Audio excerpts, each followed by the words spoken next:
Corona అడ్డు అదుపు లేకుండా విజృంభిస్తోంది. వ్యాక్సిన్ కోసం ఎదురుచూపులు తప్పడం లేదు. చికిత్సకు ప్రామాణిక విధానాలు లేక ఉన్న మందులనే మార్చి వినియోగిస్తున్నారు. వీటితో పాటు ప్రత్యామ్నాయాలను ప్రయత్నిస్తున్నారు. ఇలాంటి వాటిలో ముందు వరుసలో నిలుస్తోంది ప్లాస్మా థెరపీ. అందుకే ఇప్పుడు దేశంలో చాలా రాష్ట్రాలు ఆ మార్గాన్ని ఆశ్రయిస్తున్నాయి, పలు చోట్ల అమలు చేస్తున్నారు. ఐసీఎంఆర్ అనుమతి ఇచ్చిన ఆసుపత్రుల్లో ఈ విధానంలో చికిత్స అందిస్తున్నారు. అలా అందరి దృష్టి ఆ వైపు మళ్లడంతో డిమాండ్ పెరిగింది.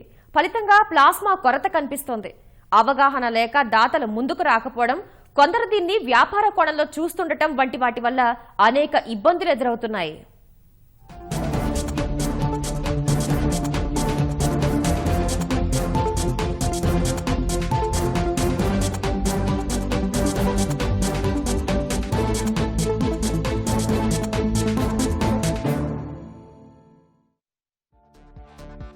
కరోనా చికిత్సకు సరైన మందు లేదని, వ్యాక్సిన్ ఇప్పుడప్పుడే రాదని ఆందోళన చెందుతున్న వారికి ఆశాదీపంలా కనిపిస్తోంది ప్లాస్మా చికిత్స. ప్రస్తుతం బాధితులకు వివిధ రకాల మందులు ఇచ్చి కోలుకునేలా చేస్తున్నప్పటికీ నమ్మకమైన, సురక్షితమైన విధానంగా మరోవైపు ప్లాస్మా థెరపీతోనూ ప్రయత్నాలు చేస్తున్నారు. కరోనా బారిన పడి కోలుకున్న వారిలో పెద్ద సంఖ్యలో యాంటీబాడీలు ఉత్పత్తవుతాయి. ఇవి కరోనా సోకిన వ్యక్తి చికిత్సలు సహాయపడతాయి. అందుకే ఇప్పుడు దేశంలోని చాలా రాష్ట్రాలు ప్లాస్మా థెరపీని ఆశ్రయిస్తున్నాయి. ఈ విధానంలో సత్ఫలితాలు లభిస్తూ ఉండడం వల్ల ఇటీవలి కాలంలో ఎక్కువగా ప్రాచుర్యం పొందింది. అందుకే బాధితుల నుంచి డిమాండ్ ఎక్కువవుతోంది. డిమాండ్ ఎలా పెరుగుతుందో అదే స్థాయిలో కొరత కూడా కనిపిస్తోంది.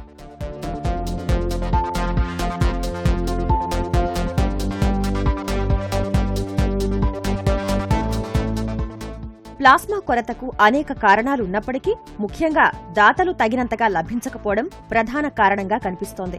కోవిడ్ నుంచి కోలుకున్న వారు పెద్ద సంఖ్యలోనే ఉన్నా అవసరాలకు తగ్గట్టుగా ప్లాస్మా లభించడం లేదు. దీంతో దాతలు ముందుకు రావాలని కోరుతూ బాధితుల నుంచి వినతులు వెల్లువెత్తుతున్నాయి. తమ వారిని బతికించుకోవడం కోసం దాతలకు ఎంతైనా చెల్లించడానికి కొంతమంది బాధితుల కుటుంబాలు ముందుకొస్తున్నాయి. అదే అదనుగా ఇందులో దళారీల పాత్ర పెరిగిపోయిందన్న విమర్శలు ఇప్పుడు కలవరపెడుతున్నాయి. దాతృత్వాన్ని ప్రదర్శించాల్సిన సమయంలో బాధితుల బలహీనతను కూడా కొందరు సొమ్ము చేసుకోవడానికి ప్రయత్నిస్తుండడం ఎంతవరకు సమంజసం అనే ప్రశ్నలు వినిపిస్తున్నాయి. కరోనా వైరస్ వ్యాప్తి విజృంభిస్తుండడం వల్ల తెలుగు రాష్ట్రాల్లో రోజుకు వేలలో కేసులు నమోదవుతున్నాయి. స్వల్ప మధ్యస్థ లక్షణాలు ఉన్నవారికి హోమ్ ఐసోలేషన్ ద్వారా చికిత్స అందించేందుకు ప్రాధాన్యత ఇస్తున్నారు. పరిస్థితి విషమించిన వారికి ఆస్పత్రిలో ఉంచి చికిత్స ఇవ్వాల్సి వస్తున్నందున ఇలాంటి వారికి ప్లాస్మా థెరపీని ప్రయోగాత్మక చికిత్సగా వైద్యులు అందిస్తున్నారు. దేశవ్యాప్తంగానే కాదు, తెలుగు రాష్ట్రాల్లోనూ యాక్టివ్ కేసుల కన్నా కోలుకుంటున్న వారి సంఖ్య ఎక్కువగానే ఉంది. అయినా గానీ ప్లాస్మా దాతలు పదుల సంఖ్యలో కనిపిస్తున్నారు. మన బాడీలో 5 లీటర్స్ 4 లీటర్స్ దాకా బ్లడ్ ఉంటుంది. దాంట్లో 2 భాగాలు ఉంటాయి. ఒకటి బ్లడ్ సెల్స్ భాగం, రెండోది లిక్విడ్ భాగం, దానికి ప్లాస్మా అంటారు. ఈ ప్లాస్మా అనే లిక్విడ్ భాగంలో యాంటీబాడీస్ ఉంటాయి. ప్రతి డోనర్ నుంచి దాదాపు 400 ml మనం ప్లాస్మా కలెక్ట్ చేస్తాము. అయితే ఒక మనిషికి 5 to 6 లీటర్ బ్లడ్ ఉన్న మనిషికి 400 ml మిల్లీలీటర్స్ ప్లాస్మా ఇస్తే వాళ్ళకి ఎటువంటి ప్రమాదం, ఇబ్బంది ఉండదు. కానీ దానివల్ల చాలా సిక్ ఉన్న పేషెంట్స్కి ఒక మంచి ట్రీట్మెంట్ ఆప్షన్ దొరికి వాళ్ళకి ఇన్ఫెక్షన్ నుంచి రికవర్ అయ్యే ఒక మంచి మనం ట్రీట్మెంట్ అవసరం పడేటప్పుడు మనం అవైలబుల్ చేసుకోవచ్చు. దాతలు తగినంత మంది లేకపోవడానికి రకరకాల కారణాలను నిపుణులు విశ్లేషిస్తున్నారు. ఇందులో ప్రధానమైనది మొత్తం కోలుకున్న వారిలో దాదాపు 50% మంది అధిక రక్తపోటు, మధుమేహం, గుండె, కాలేయం, మూత్రపిండాలు, మెదడు తదితర దీర్ఘకాలిక వ్యాధిగ్రస్తులుంటారని అంచనా. ప్రధానంగా 18 నుంచి 50 ఏళ్లలోపు వారి నుంచే ప్లాస్మాను సేకరిస్తారు. ఈ వయస్సు వారిలోనూ ఆరోగ్యవంతులు సుమారు 40% మంది ఉంటారని ఒక విశ్లేషణ. వీరిలోనూ కరోనా యాంటీబాడీస్ పూర్తి స్థాయిలో అభివృద్ధి చెందిన వారి నుంచే ప్లాస్మా తీసుకుంటారు. కోవిడ్ లక్షణాలు బయటకు కనిపించకుండా కేవలం పరీక్షల్లో కరోనా అని నిర్ధారణ అయి ఎటువంటి సమస్యలు లేకుండా తగ్గిపోయిన వారిలో ఇలా యాంటీబాడీస్ పూర్తి స్థాయిలో అభివృద్ధి చెందటం లేదని నిపుణులు చెప్తున్నారు. ఈ ప్లాస్మా థెరపీకి ఎవరు అర్హులంటే, ఇవ్వడానికి, డొనేట్ చేయడానికి ఎవరు అర్హులంటే ఆల్రెడీ కోవిడ్ పాజిటివ్ పేషెంట్స్ ఎవరైతే హాస్పిటల్ అడ్మిట్ అయి ఉండి కంప్లీట్గా డిశ్చార్జ్ అయిన తర్వాత ఒక 14 రోజులు అంటే టోటల్గా 28 రోజుల యొక్క కోవిడ్ పాజిటివ్ వచ్చిన తర్వాత డిశ్చార్జ్ ఆల్రెడీ స్టేబుల్ ఉండి నెగిటివ్ వచ్చిన తర్వాత సిమ్టమ్స్ అన్ని కూడా డిశ్చార్జ్ అయిన 14 డేస్ తర్వాత సిమ్టమ్స్ అన్ని సబ్సైడ్ అయిపోయి యాంటీబాడీ టైటర్స్ ఏవైతే ఉంటాయో ఈ కోవిడ్-19 యాంటీబాడీ టైటర్స్ 1:640 కంటే పైన ఉన్నటువంటి వాళ్ళు, తర్వాత 18 to 50 years మధ్యలో ఉన్నటువంటి మేల్ ఆర్ ఫిమేల్ ఎవరైనా కూడా ఒక ప్లాస్మా డొనేట్ చేసుకోవడానికి అర్హత కలిగి ఉన్నటువంటి వాళ్ళు. ఇలా లక్షణాలు లేని వారు కూడా దాదాపు 80% మంది ఉండటం వల్ల వీరిలో ఎందరిలో యాంటీబాడీస్ పూర్తిగా అభివృద్ధి చెందుతాయి, ఎందరిలో అభివృద్ధి చెందలేదు అనే స్పష్టత మాత్రం ఇంతవరకు లేదు. వీరిలోనూ సుమారు 50% మందిలో ప్లాస్మా ఇవ్వడానికి అనుకూలత లేదని నిపుణులు చెప్తున్నారు. రక్తంలో హిమోగ్లోబిన్ 12.5% కంటే తక్కువగా ఉన్నా, 55 కిలోల బరువు కంటే తక్కువగా ఉన్నా ప్లాస్మా దానానికి అంగీకరించరు. దానం చేసే సమయంలో ఎలాంటి వైరల్ వ్యాధుల బారిన పడి ఉండకూడదు. వీటిని పరిగణనలోకి తీసుకున్న యాంటీబాడీస్ పూర్తి స్థాయిలో అభివృద్ధి చెందిన కరోనా విజేతలు తెలంగాణ విషయానికి వస్తే సుమారు 5,000 మంది వరకు ఉంటారని అంచనా. ఇంత పెద్ద సంఖ్యలో ఉన్నా కూడా అతి స్వల్ప సంఖ్యలోనే ఇప్పటివరకు ప్లాస్మా దానానికి ముందుకు రావడం గమనార్హం. ఇక దీన్ని కూడా వ్యాపార ధోరణిగా మార్చుకుంటున్నారు కొందరు. స్వచ్ఛందంగా ప్లాస్మా దానం చేద్దామని వచ్చిన వారికి కూడా దానిని అమ్ముకోవచ్చు అనే ఆలోచనలను దళారులు కల్పిస్తున్నట్టు తెలుస్తోంది.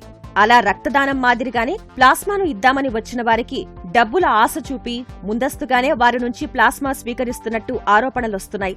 బాధితుడికి అవసరమైన సందర్భంలో ముందే స్వీకరించిన ప్లాస్మాను మరింత ఎక్కువ ధరకు కొన్ని ఆస్పత్రి వర్గాలే విక్రయిస్తున్నారని కొందరు ఆరోపిస్తున్నారు. దీంతో చాలా మంది ప్లాస్మా దాతల కోసం సామాజిక మాధ్యమాల్లో వినతులు పెట్టడం ఇటీవల ఎక్కువైంది.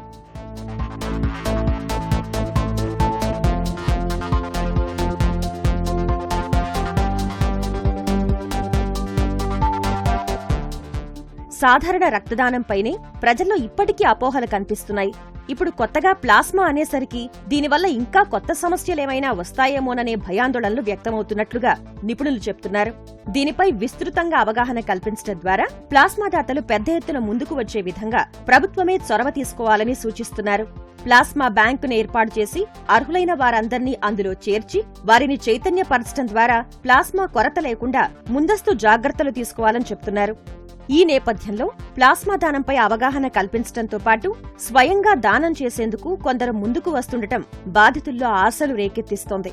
తెలంగాణలో వరంగల్కు చెందిన న్యాయవాది ప్లాస్మా దానంపై ఎక్కువ మందిని చేర్చడంలో భాగంగా ఒక గ్రూప్ ఏర్పాటు చేశారు. ఇందులో తెలంగాణ నుంచి 50 మంది వరకు దాతలున్నారు. అలాగే తెలంగాణ ప్లాస్మా డోనర్స్ అసోసియేషన్ పేరుతో ఓ సంస్థను ఏర్పాటు చేశారు మరికొందరు.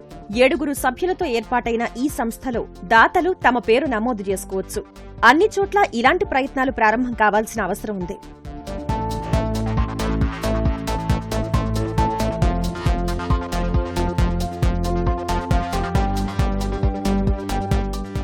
ఢిల్లీకి చెందిన ఓ వ్యాపారవేత్త ధూండ్ అనే ప్లాస్మా డొనేషన్ వెబ్సైట్ ను ప్రారంభించారు.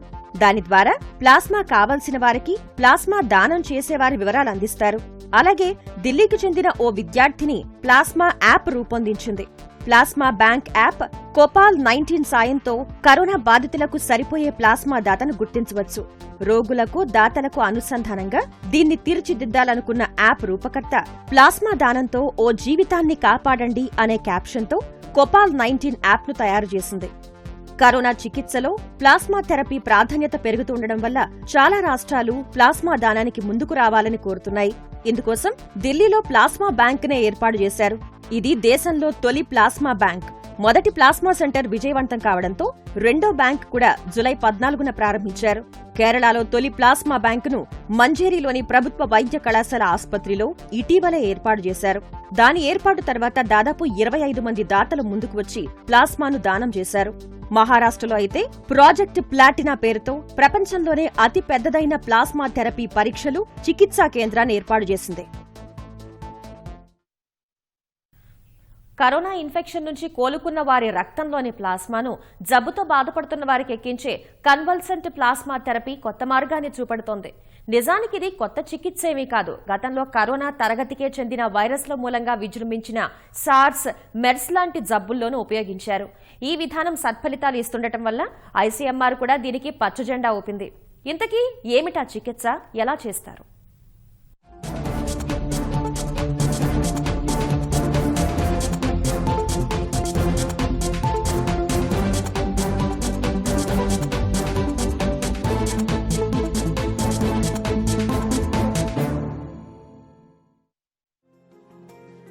వైరస్, బ్యాక్టీరియా వంటి హానికారక సూక్ష్మక్రిముల ఉధృతి, వాటి దుష్ప్రభావాలు ఎలా ఉంటాయన్నది మన రోగ నిరోధక శక్తి సామర్థ్యంపైనే ఆధారపడి ఉంటాయి.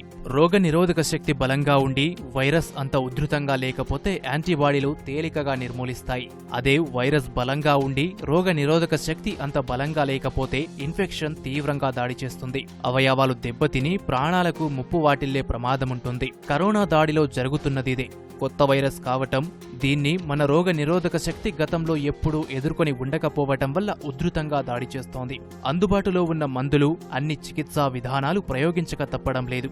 ఈ క్రమంలోనే కన్వల్సెంట్ ప్లాస్మా చికిత్స ఆశాకిరణంలా కనిపిస్తోంది.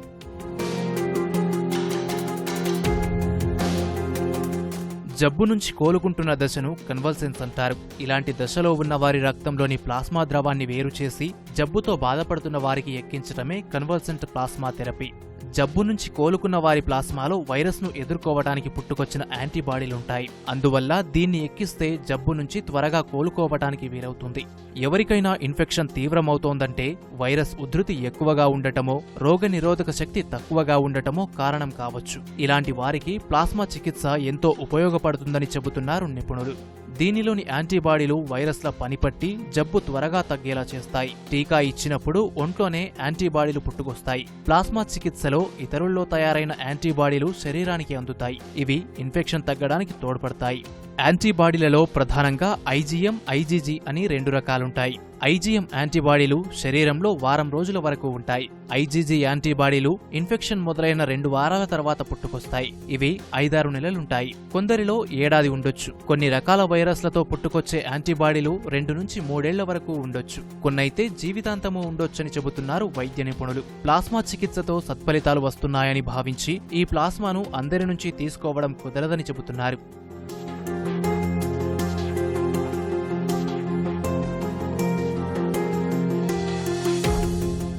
కరోనా నుంచి పూర్తిగా కోలుకున్న వారే ప్లాస్మాను ఇవ్వటానికి అర్హులు. 2 సార్లు వైరస్ లేదని నిర్ధారణ అయి ఉండాలి. అలాగే 28 రోజుల తర్వాత కూడా జబ్బు లక్షణాలేవీ ఉండకూడదు.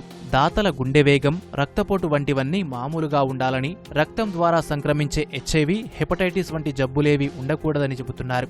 రక్త గ్రూపులు ఒకటే ఉండాలి. ఇవన్నీ సరిపోయిన వారి నుంచే ప్లాస్మా తీసుకుంటారు. యాంటీబాడీల సంఖ్య ఎక్కువగా ఉండటము ముఖ్యమేనని, మహిళల విషయంలో గర్భిణులు, పాలిచ్చే తల్లులు, 6 నెలలలోపు అబార్షన్లైన వారు ప్లాస్మా ఇవ్వటానికి అర్హులు కారని సూచిస్తున్నారు నిపుణులు. జబ్బు తీవ్రమై అవయవాలు దెబ్బతిన్న వారికి ప్లాస్మా చికిత్సతో అంతగా ప్రయోజనముండదని అంటున్నారు. రోజురోజుకి సమస్య తీవ్రమవుతూ వస్తున్న వారికి, వెంటిలేటర్ మీద పెట్టాల్సిన పరిస్థితి తలెత్తిన వారికి ఈ చికిత్స బాగా ఉపయోగపడుతుందని అంటున్నారు. అయితే ఇది ఎవరికి అవసరమన్నది కొన్ని అంశాలను బట్టి వైద్యులే నిర్ణయిస్తారు. శ్వాస వదిలినప్పుడు వచ్చే గాలి పరిమాణం, రక్తంలో ఆక్సిజన్ కలిసే శాతాల నిష్పత్తి పడిపోవటం, శ్వాస వేగం, గుండె వేగం పరిమితికి మించిపోవటం, రక్తపోటు బాగా పడిపోవటం, ఊపిరితిత్తులు 50% కన్నా ఎక్కువగా దెబ్బతినటం వంటివి సమస్య తీవ్రమైందనటానికి సూచనలేనని అంటున్నారు నిపుణులు. వ్యాధి తీవ్రతను తెలుసుకోవడానికి కొన్ని పరీక్షలు జరిపి ఏ విధానం సరిపోతుందో లేదో నిర్ణయిస్తారు వైద్యులు. ప్లాస్మా థెరపీని COVID-19 పేషెంట్స్కి ఎవరికి ఇవ్వాలంటే ఈ సివియర్ కండిషన్స్ ఎవరైతే సివియర్ కోవిడ్ ఇల్నెస్ ఎవరైతే ఉంటారో, అంటే హాస్పిటల్లో అడ్మిట్ అయి ఉండి ఆక్సిజన్ మీద ఉన్నటువంటి వాళ్ళు కావచ్చు, వెంటిలేటర్ పైన ఉన్నటువంటి వాళ్ళు కావచ్చు, తర్వాత ఆక్సిజన్ సాచురేషన్ లెవెల్స్ 93% కంటే తక్కువ ఉన్నటువంటి వాళ్ళు, టకికార్డియా ఉన్నటువంటి వాళ్ళు, టకెప్నియా ఉన్నటువంటి వాళ్ళు, రెస్పిరేటరీ రేట్ 30% కంటే ఎక్కువ ఉన్నటువంటి వాళ్ళు, తర్వాత ఈ రెండు ఊపిరితిత్తులు 50% కంటే ఎక్కువ డ్యామేజ్ అయిపోయినటువంటి రెస్పిరేటరీ లంగ్ ఇన్ఫిల్ట్రేషన్ ఉన్నటువంటి వాళ్ళు డెఫినెట్గా యొక్క ప్లాస్మా థెరపీని ఇస్తే కనుక డెఫినెట్గా వాళ్ళు ఈజీగా కోలుకునే అవకాశం ఉంటుంది. Along with other antiviral drugs అంటే రెమ్డెసివిర్ కానీ, తర్వాత ఈ యొక్క టోక్లిజిమబ్ లాంటి ఇంటర్లూకిన్ 6 ఇన్హిబిటర్స్తో పాటుగా ఒక ప్లాస్మా థెరపీ ఇస్తే కనుక డెఫినెట్గా వాళ్ళు తొందరగా కోలుకునేటువంటి అవకాశం ఉంటుంది. ఈ చికిత్స వల్ల పెద్దగా దుష్ప్రభావాలేవీ ఉండవని అంటున్నారు. రక్త మార్పిడి మూలంగా కొందరిలో అరుదుగా తలెత్తే దుష్ప్రభావాలు మినహా ప్రత్యేకంగా ఇబ్బందులేవీ ఉండవని చెబుతున్నారు. ప్లాస్మా దానం వల్ల మనిషి బలహీనపడే అవకాశాలు ఏమాత్రం లేవు. మన రక్తంలో ప్లాస్మా ద్రవంతో పాటు ఎర్ర కణాలు, తెల్ల కణాలు, ప్లేట్లెట్ల వంటివెన్నో ఉంటాయి. ప్లాస్మా చికిత్సకు ఇవేవీ అవసరం లేదు. అందువల్ల ప్రత్యేకమైన పరికరం ద్వారా రక్తాన్ని వడపోసి ప్లాస్మాను మాత్రమే సంగ్రహిస్తారు. ఆయా కణాలన్నీ తిరిగి దాత రక్తంలోకి వెళతాయి. ఈ ప్రక్రియ పూర్తి కావడానికి దాదాపు 2 గంటల సమయం పడుతుంది. ఒక్కో దాత నుంచి 400 ml ప్లాస్మాను తీసుకుంటారు. కోవిడ్ వచ్చి నయమైన వాళ్ళం ఇద్దరం కలిసి ప్లాస్మా ఇస్తే వాళ్ళ యొక్క ప్రాణాలు రక్షించడానికి 90% వీలుంటుంది. 90% వాళ్ళ ప్రాణాలు రక్షించవచ్చు. సో అటువంటి మంచి ఉద్దేశంతో ఎంత వీలైతే అంతమంది, మన రాష్ట్రంలో ఇవాళ సీరియస్గా ఉన్న వాళ్ళు ఒక 800 మంది ఉండొచ్చు. అంటే మేము 1600 మందిని మేము జమ చేసుకొని, 1600 అంటే 2000 ఉండాలి మా దగ్గర కనీసం. ఎందుకంటే యావరేజ్ అన్ని బ్లడ్ గ్రూపులు ఉండవు. కొన్ని బ్లడ్ గ్రూప్స్ చాలా రేర్గా ఉంటాయి, కొన్ని ఏమో చాలా కామన్గా ఉంటాయి, ఒకటేమో యూనివర్సల్ బ్లడ్ డోనర్గా ఉంటారు. సో ఆ బ్లడ్ గ్రూప్స్ వాళ్ళని కూడా మేము వెతికి ఎక్కడైతే అవసరం ఉందో వాళ్లకు స్వచ్ఛందంగా ముందుకెళ్ళి ఇవ్వాలనే ఆలోచన మాలో కలిగింది. వాస్తవానికి ప్లాస్మా థెరపీ అనేది కొత్తగా కనుగొన్న విధానం కాదు. చాలా కాలంగా వివిధ సందర్భాల్లో వివిధ రుగ్మతల్లో వాడుకలో ఉన్నదే. ఈ థెరపీ 1800 సంవత్సరం నుంచి వాడుకలో ఉన్నట్టు ఆధారాలున్నాయి.